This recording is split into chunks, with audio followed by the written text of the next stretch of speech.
Captain Jake Morrison stood on the bridge of the Defiant and watched the stars through the main window. His ship moved slowly through space near Jupiter, looking for anything unusual. The crew had been out here for 3 months, checking old satellite signals and space junk that floated around the giant planet. Amy Watson sat at her station and checked the radar screen. She was the best officer Jake had ever worked with, always calm and smart about everything they found in space. Today felt different, though, like something big was about to happen. The alarm started beeping and Amy looked up fast. Her face went white as she stared at her screen. Something was moving toward them, something that was not human-made. Jake walked over to her station and saw what made her so scared. A ship unlike anything they had ever seen was coming closer. It looked like a silver teardrop with blue lights running along its sides. The ship was about the same size as the Defiant, but moved in a way that seemed impossible. It did not use rockets or engines that they could see. Jake told his crew to stay calm, but get ready for anything. He had trained for this moment his whole life, the day humans would meet beings from another world. His hands shook a little as he opened the communication system and tried to send a message to the strange ship. The alien ship stopped moving when it got close to the Defiant. Both ships floated in space, watching each other like two animals meeting for the first time. Then something happened that no human had ever experienced before. A voice came through their radio, speaking in perfect English. "I am Zexthara of the Valdorian Confederation. I wish to speak with the leaders of this vessel." The voice sounded strange, like it was made by a computer but still had feeling in it. Jake took a deep breath and answered, "This is Captain Jake Morrison of Earthship Defiant.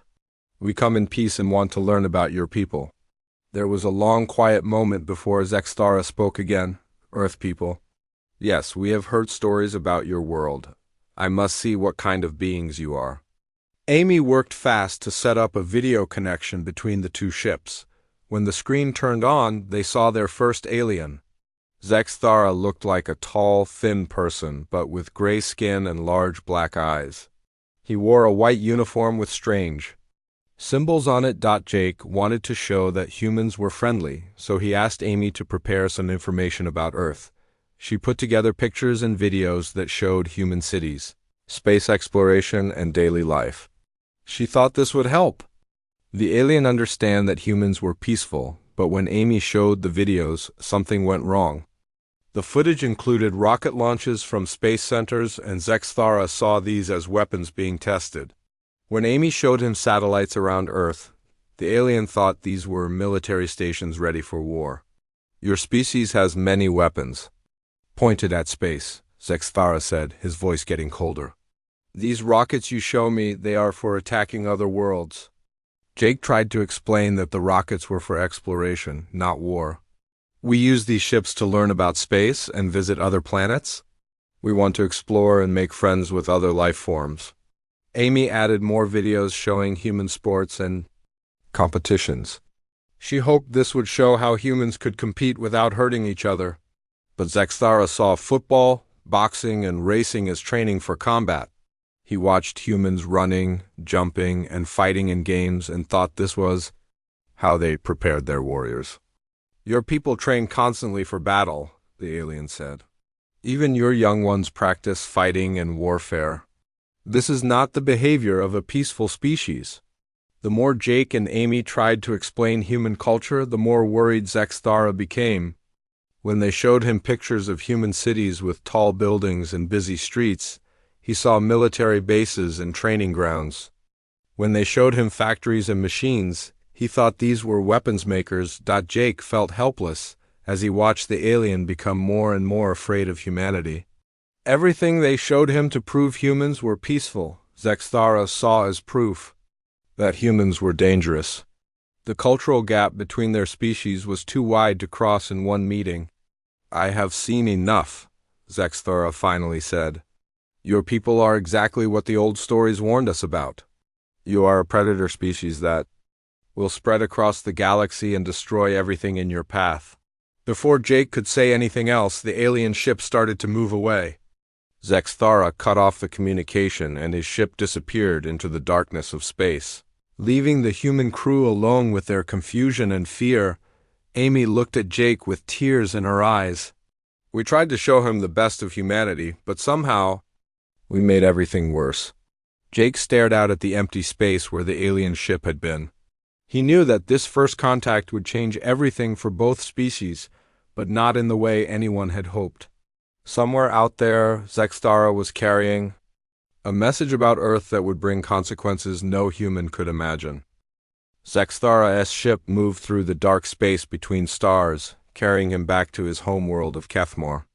The journey took many days, and during this time he studied all the information he had gathered about the humans. Every picture and video he had seen made him more certain that Earth was a threat to the galaxy. On Kethmore, the Valdorian High Council met in a great crystal building that reached toward the sky. 12 members from different species sat around a circular table, each one representing their people in this peaceful alliance. They had lived together in harmony for thousands of years, sharing knowledge and helping each other grow. When Zextara arrived, he was tired but determined to warn his people about what he had found. The council leader, an old being named Veltar, welcomed him back and asked about his mission to the outer regions of the galaxy. Zextara stood before the council and began his report. I have found the species that lives on the third planet of the yellow star system. They call themselves humans, and they are everything the ancient warnings told us to fear. He showed the council the videos that Amy Watson had shared with him. When the council members saw the rocket launches, they gasped and moved back in their seats. To them, these looked like massive weapons being prepared for war across the stars. Look at how they practice violence, Zextara said as he played. Footage of human sports. The council watched football players tackling each other and boxers fighting in rings. They saw runners competing in races and athletes pushing their bodies to the limit. Veltar spoke in a worried voice. These beings train their bodies for combat from a young age. They seem to enjoy fighting and competing against each other. Another council member, Kryana from the peaceful Altarian species, studied the images of human cities. See how they build their settlements? These tall structures could be watchtowers for military purposes. The busy movement in their streets suggests they are always preparing for something. Zextara nodded and showed them more evidence. Their planet is surrounded by artificial objects in space. I counted thousands of these devices orbiting their world. They must be weapons platforms ready to attack any ship that comes near their system. What the council was seeing were actually communication satellites, weather monitoring stations, and space telescopes that humans used for peaceful purposes. But to the alien minds, these looked like a defensive network built by a warlike species. Meanwhile, on Earth, Commander Lisa Parker sat in the control room of the Galactic Relations Department. This was a new organization that world governments had created after Jake Morrison reported his contact with the alien ship. Lisa had been chosen to lead this department because she was smart about both military strategy and peaceful communication. Dr. Kevin Brooks worked beside her, studying strange signals that their deep space antennas had been picking up. Kevin was the best scientist Earth had for understanding alien life, and what he was finding made him very worried. The signals are getting stronger, Kevin told Lisa as he looked at his computer screen. I can tell that multiple alien civilizations are talking to each other, and they are all discussing the same topic. Lisa looked at the data Kevin was showing her. Even though they could not understand the alien languages, the patterns in the signals told a clear story. Many different species were sharing information and making plans together. They are talking about us, Lisa said quietly. That alien who met Jake Morrison went back and told others about humanity. Kevin nodded and pointed to his analysis. Based on the signal patterns, I think at least 15 different alien species are now aware that we exist. And the tone of their communications suggests they see us as a problem. Back on Kethmore, the Valdorian Council was making decisions that would affect the entire galaxy. They voted to send warning messages to all known peaceful civilizations, telling them about the dangerous species they had discovered. The message spread quickly from world to world.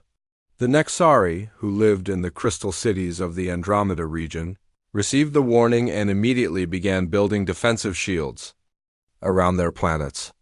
The gentle Thurkani, who spent their lives creating art and music, started making weapons for the first time in their history. Each species that received the warning added their own fears to the message before passing it on. The Zenthians, who had once been attacked by space pirates, assumed the humans were raiders looking for worlds to conquer. The Moran Collective, who valued peace above all else, decided that any species that trained for combat must be planning to use those skills. Within 6 months, 17 different alien civilizations had joined together to form a defense alliance against Earth. They called themselves the Galactic Protection Coalition, and their goal was simple: stop the human threat before it could spread across the stars. Ships from many worlds began gathering at secret locations, preparing weapons and planning strategies. The aliens did not want to attack first, but they believed they had no choice. The evidence Zexthara had shown them proved that humans were too dangerous to be allowed to leave their solar system. On Earth, Lisa Parker and her team watched the alien communications grow stronger each day. They knew something big was being planned, but they had no way to tell the aliens that they were wrong about humanity's intentions. "We need to try making contact again," Lisa told Kevin as they studied the latest signals. "Somehow we have to make them understand that we are not a threat." But deep in space, the alien coalition was already building the largest war fleet the galaxy had ever seen, all because one frightened scout had misunderstood what he saw when humans tried to show him their peaceful way of life. Admiral Nicole Carter stood in the command center on Luna Base and looked at the reports coming from Earth's deep space monitoring stations. For 8 months, alien signals had been growing stronger, and now she knew they were running out of time. The world's governments had given her one last chance to prevent a war that nobody understood. The Starship Horizon sat ready in the lunar docking bay, equipped with the most advanced communication systems Earth could build. This would be humanity's first real attempt at diplomatic contact with the alien coalition, and Nicole knew that failure would mean disaster for both sides. Dr. Peter Adams checked his translation equipment one more time. He was Earth's best expert on alien languages, having spent months studying the signal patterns that Kevin Brooks had intercepted. Peter had learned enough to create basic communication protocols, though he worried it would not be enough. Maria Rodriguez sat beside him, reviewing everything humans knew about alien cultures. As Earth's leading expert on xenosociology, she had tried to understand how different species might think and behave. What she had learned made her very concerned about this mission. "The problem is that we are dealing with multiple species at once," Maria told Nicole as they prepared for departure. "Each one probably sees our actions differently, and they are all sharing their fears with each other." Commander Ryan Bell ran final checks on the ship's defensive systems. He did not want to fight, but his job was to keep the diplomatic team safe if things went wrong. The Horizon had shields and basic weapons, but nothing that could stand against an entire alien coalition. 3 days later, the Horizon reached the outer edge of the solar system where they had detected the strongest alien signals. Nicole ordered the ship to stop and broadcast a message of peace in every alien language Peter had managed to decode. "This is Admiral Nicole Carter of Earth speaking for all humanity. We come seeking peaceful contact and understanding between our peoples. We do not wish conflict with anyone." The response came faster than they expected. Multiple alien ships appeared around the horizon, surrounding it completely. The ships were beautiful but clearly designed for war, with weapons that glowed with energy and armor that seemed to bend light around it. A voice came through their communication system, speaking in broken but understandable English. "Human vessel, you will surrender immediately. We know what your species plans, and we will not allow it." Nicole tried to stay calm as she answered, "We plan nothing except friendship and peace. There has been a misunderstanding between our peoples. Please allow us to explain." The alien commander, who identified himself as war leader Torvin of the Galactic Protection Coalition, agreed to listen but kept his weapons ready. On the main screen, Nicole and her team saw their first view of the coalition's leaders, Torvin looked like a giant bird with silver feathers and sharp black eyes. Beside him stood representatives from 6 other species, each one looking afraid and angry. They had come expecting to meet dangerous predators, not diplomats asking for peace. Peter Adams began the communication process, trying to explain human culture and intentions. He showed them images of human families, children playing in parks, and people working together to build cities and explore space, but the aliens interpreted everything through their fear. When they saw children playing games like tag and hide and seek, they assumed these were military training exercises. When Peter showed them images of human schools, the aliens saw institutions designed to create soldiers. Maria Rodriguez tried a different approach, explaining human emotions and the desire to explore and learn. She showed them human art, music, and literature, hoping to demonstrate the peaceful side of human nature. The aliens studied these cultural examples but reached the wrong conclusions. Human poetry about overcoming challenges looked like battle songs to them. Human stories about heroes defeating monsters seemed like training manuals for conquest.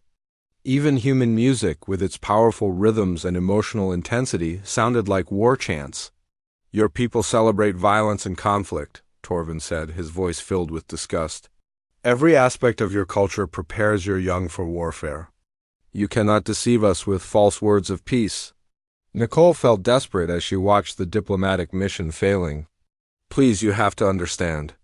Humans compete and challenge themselves because it helps us grow and improve. We do not do these things to prepare for war."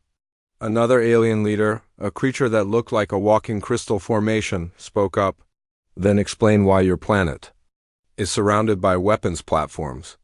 Our scouts have counted thousands of artificial objects in orbit around your world." Ryan Bell tried to explain that these were communication satellites and research stations, not weapons. He showed them technical specifications and tried to demonstrate how these devices were used for peaceful purposes, but the aliens had already made up their minds. Every explanation the humans gave only seemed to confirm their fears. When Ryan showed them rocket launch footage to explain space exploration, they saw missile tests. When he demonstrated satellite communications, they saw military coordination systems. The meeting lasted for hours, with both sides becoming more frustrated and confused. The humans could not understand why everything they said was being misinterpreted, while the aliens could not believe that such an obviously warlike species was claiming to be peaceful. Finally, Torvin ended the communication. "We have heard enough lies. Your species may have fooled others with these deceptions, but we see through your tricks. Return to your world and prepare your people." "Prepare for what?" Nicole asked, though she already feared the answer. "War," Torvin replied simply. "We will not wait for you to attack first. The galaxy will be protected from your kind." The alien ships disappeared as quickly as they had appeared, leaving the horizon alone in the dark space between worlds. Nicole and her team sat in shocked silence, realizing that their mission had not just failed but had probably made things worse. As the horizon began its journey back to Earth, Nicole sent a message to Luna Base warning them to prepare for the worst. Somewhere in the galaxy, 17 alien civilizations were preparing to launch an attack against humanity, convinced that they were protecting the universe from a terrible threat that existed only in their own frightened minds. Lieutenant Colonel Steve Johnson guided his stealth reconnaissance ship through the asteroid belt between Mars and Jupiter, searching for signs of the alien coalition fleet. 2 weeks had passed since Admiral Carter's failed diplomatic mission, and Earth's military leaders needed to know what they were facing. The ship's sensors detected unusual energy readings coming from behind a large asteroid cluster. Steve signaled his pilot, Lieutenant Ben Torres, to move closer while staying hidden. What they found when they cleared the asteroids made Steve's heart sink with fear. Hundreds of alien warships floated in space, organized in perfect formations that stretched for thousands of miles. Ships from 17 different species worked together, sharing technology and coordinating their plans. Some ships looked like living creatures with organic curves and flowing lines, while others appeared to be made of pure crystal or metal. That seemed to have been reality around it. Steve activated the ship's recording systems and began documenting everything he saw. The alien fleet was far larger and more advanced than anything Earth could fight against. Massive carrier ships held smaller fighter craft, while enormous dreadnoughts carried weapons that could probably destroy entire cities.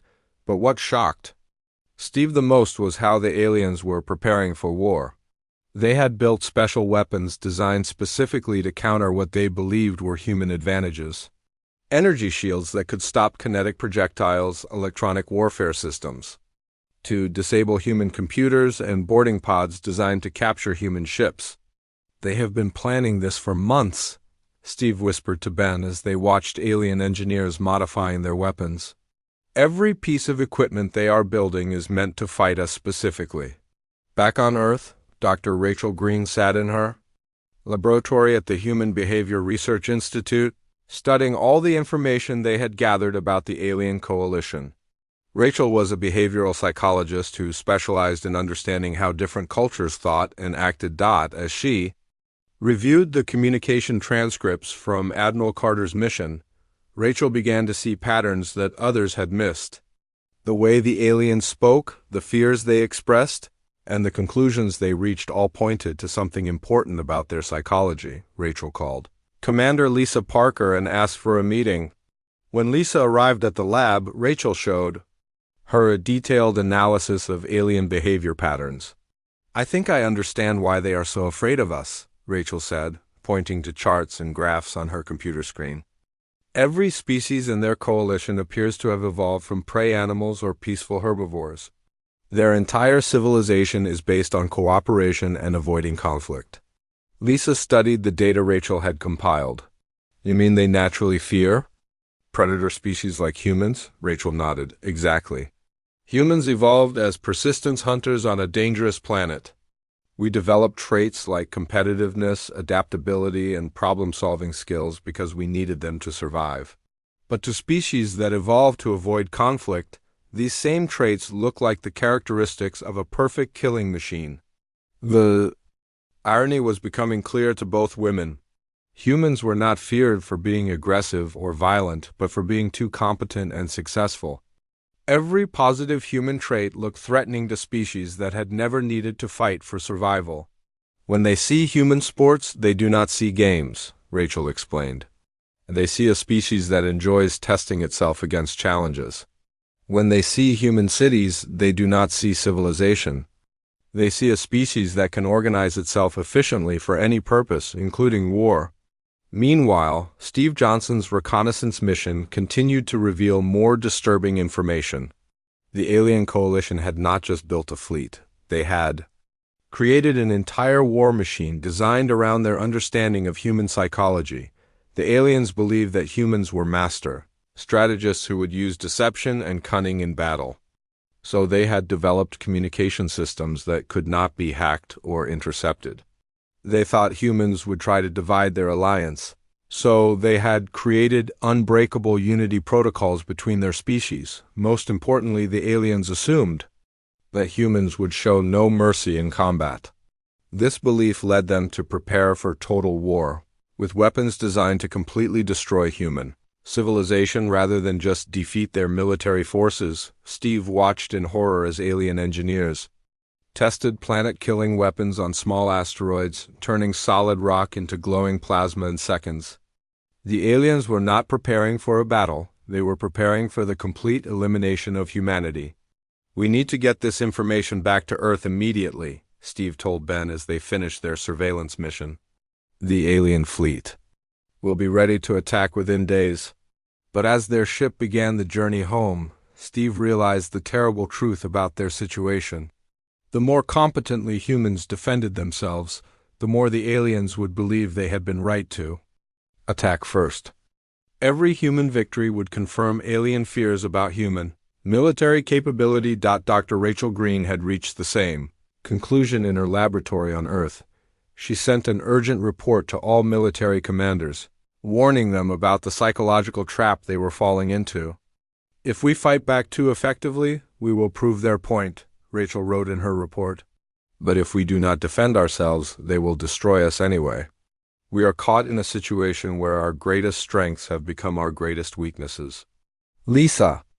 Parker read Rachel's report and felt a deep sadness settle over her. Humanity had reached for the stars hoping to find friends and fellow explorers among the galaxies. Instead, they had discovered that their very nature made them appear to be monsters to species that had never learned to fight. As Steve Johnson's ship raced back toward Earth with news of the approaching alien fleet, Rachel Green worked desperately to find some way to break through the wall of misunderstanding that separated humanity from the rest of the galaxy. The aliens saw humans as predators planning galactic conquest, while humans saw themselves as explorers seeking knowledge and friendship.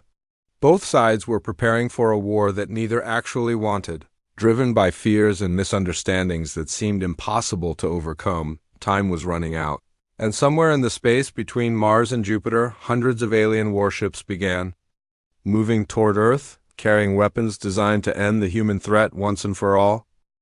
The war began on a Tuesday morning when Captain Chris Murphy was drinking coffee on Luna Base and watching Earth rise over the lunar horizon. The first alien ships appeared without warning, dropping out of faster-than-light speed in perfect formation. Around the moon. Chris ran to the command center where alarms were already screaming warnings about incoming vessels. Through the observation windows, he could see dozens of alien warships surrounding the base, their weapons charging with deadly energy.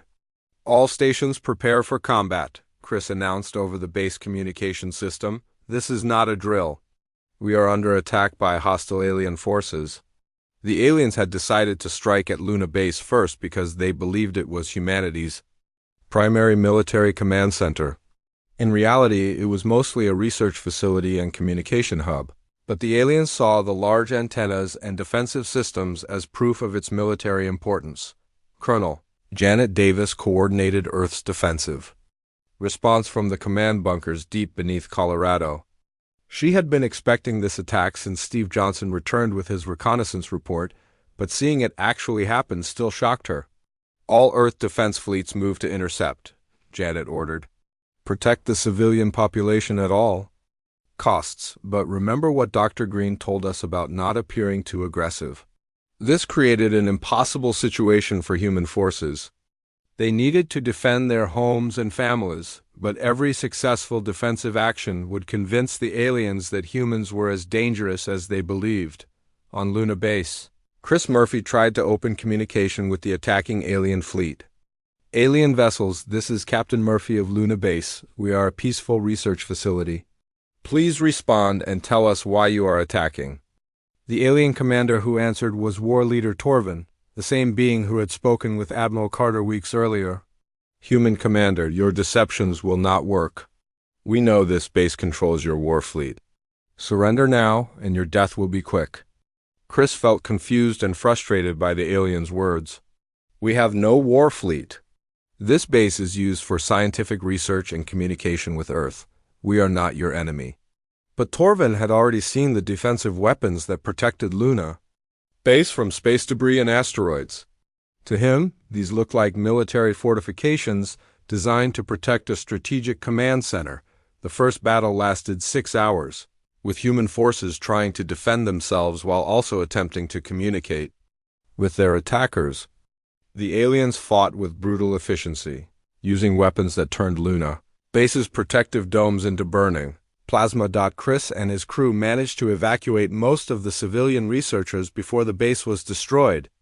But the aliens interpreted this successful evacuation as proof of human military planning and preparation. Major Tony Lewis commanded a small fleet of Earth defense ships that arrived to help Luna Base. When he saw that the base was already lost, Tony made a difficult decision that would have consequences no one expected. Instead of attacking the alien fleet directly, Tony ordered his ships to disable rather than destroy alien vessels.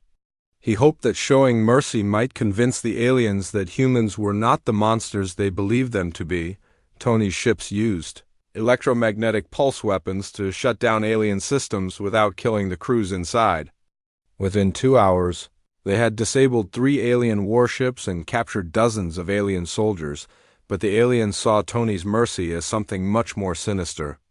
They believed that humans were capturing their ships to study alien technology and learn their weaknesses. The fact that no alien prisoners were harmed only convinced them that humans were saving them for interrogation and torture. War. Leader Torvin sent an urgent message to the alien coalition fleet. The humans fight exactly as we predicted. They use advanced tactics and show false mercy to gain strategic advantages.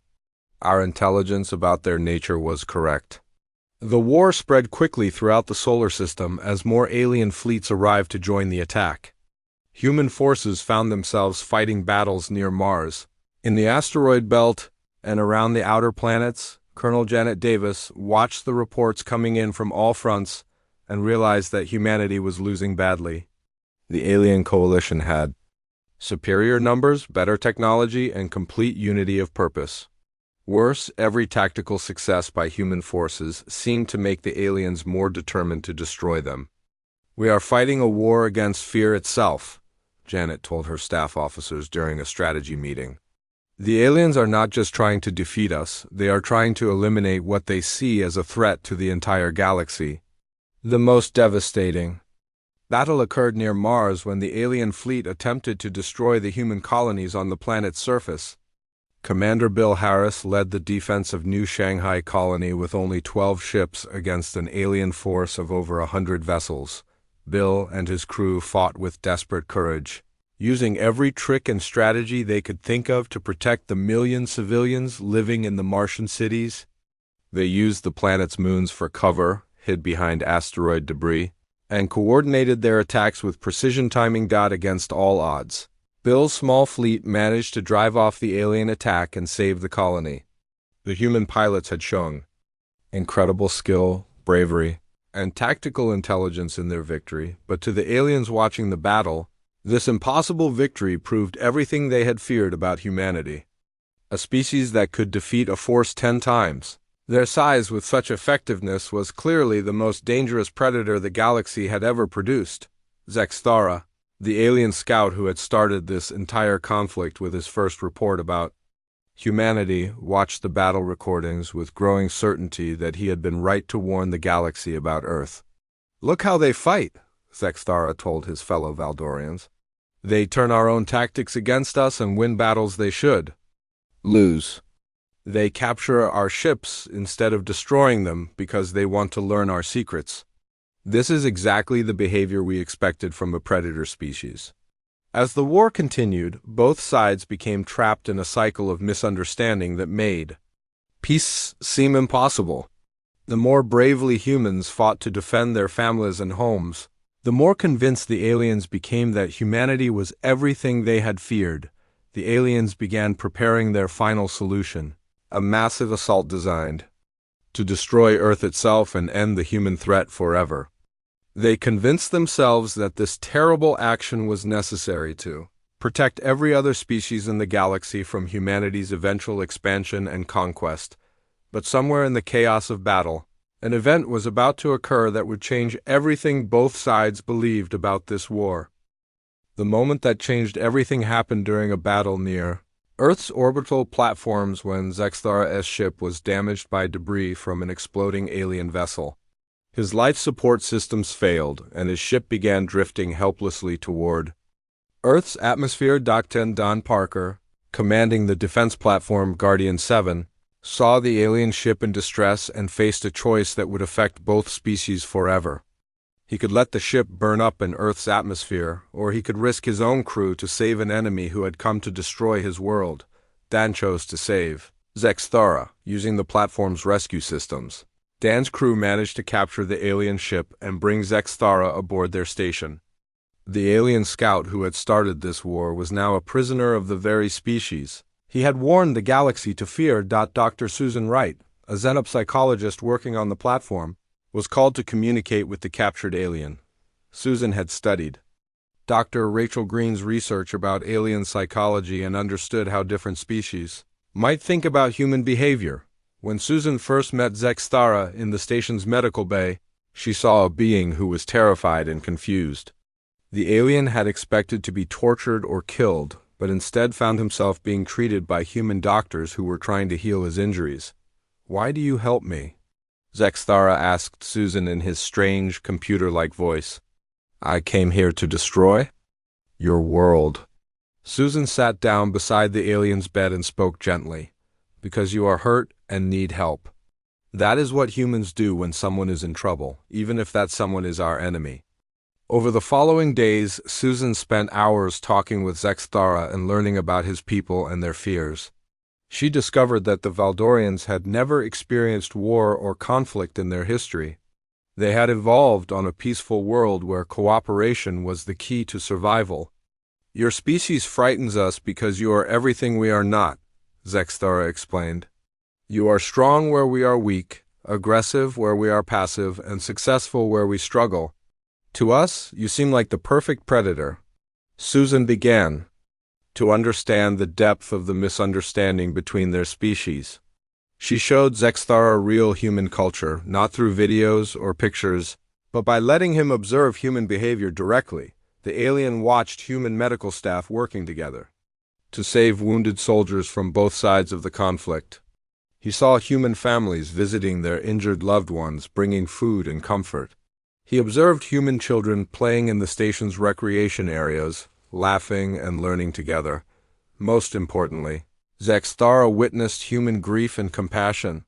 He watched Captain Parker crying over the death of a crew member and saw how other humans comforted their leader in his time of sorrow. Your people feel pain when others suffer, Zexthara said to Susan one day, his voice filled with wonder. Even when those others are your enemies. Susan nodded and explained human empathy to the alien. We do not enjoy war or violence. We fight only to protect what we love. Everything you saw as evidence of our aggression was actually proof of our desire to survive and care for each other. As Zexthara began to understand the truth about humanity, he realized the terrible mistake he had made. The rockets he had seen were not weapons but tools for exploration. The competitions were not combat training but ways for humans to challenge themselves and grow. The orbital satellites were not military platforms but peaceful technology for communication and research.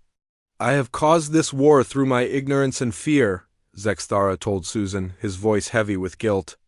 My people are about to destroy your world because they believe my lies about your nature. Susan knew they had to find a way to stop the final alien assault that was being prepared. The Coalition fleet was gathering for one massive attack designed to destroy Earth completely. Time was running out for both species.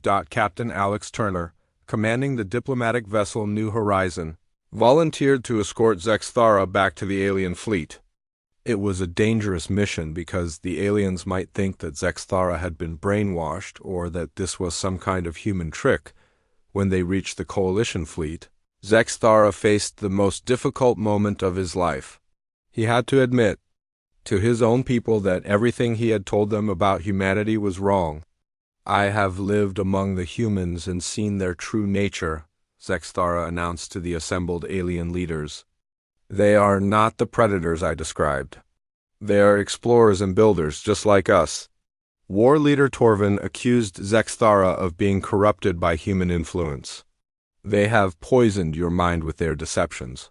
This is exactly what we expected from such a cunning species. But Zexthara had evidence that could not be denied. He showed them recordings of human behavior during the war, demonstrating how humans had tried to minimize alien casualties and had treated prisoners with respect and care. Look at how they saved my life when they could have let me die, Zexthara said. Watch how they grieve for their own dead and even for ours. This is not the behavior of a species planning galactic conquest. The truth was difficult for the alien coalition to accept. They had spent months preparing for war against a threat that existed only in their own fears. 17 different species had united in terror against an enemy that had never intended them harm. Slowly, one by one, the alien leaders began to understand their mistake. The Nexari scientist Valkara was the first to recognize that human curiosity was not a sign of predatory behavior but of a desire to learn and grow. The Thurkani artist Mirith realized that human creativity came from the same peaceful impulses that drove her own people's art. The war ended not with a great battle but with a moment of understanding that spread through both fleets like a wave. Human and alien ships that had been preparing to destroy each other began working together to treat the wounded and repair the damage that had been caused. In the years that followed, Zexthara became the first alien ambassador to Earth, working to build the friendship between species that should have existed from the beginning. The war that nobody wanted became the foundation for understanding that might never have developed otherwise. Children from both human and alien worlds grew up, learning each other's languages and cultures. The orbital stations that had once been battlegrounds became meeting places where different species shared knowledge and explored the galaxy together. Standing on the observation deck of Friendship Station, the first joint human-alien facility, Zexthara and Admiral Carter watched ships from dozens of worlds working together in space. They often talked about how close both species had come to destroying each other over fears and misunderstandings that now seemed impossible to believe. The galaxy had learned an important lesson about first impressions and the danger of judging others through the lens of fear, but it had taken a war that neither side wanted to teach them this truth about the importance of understanding before making assumptions about those who are different.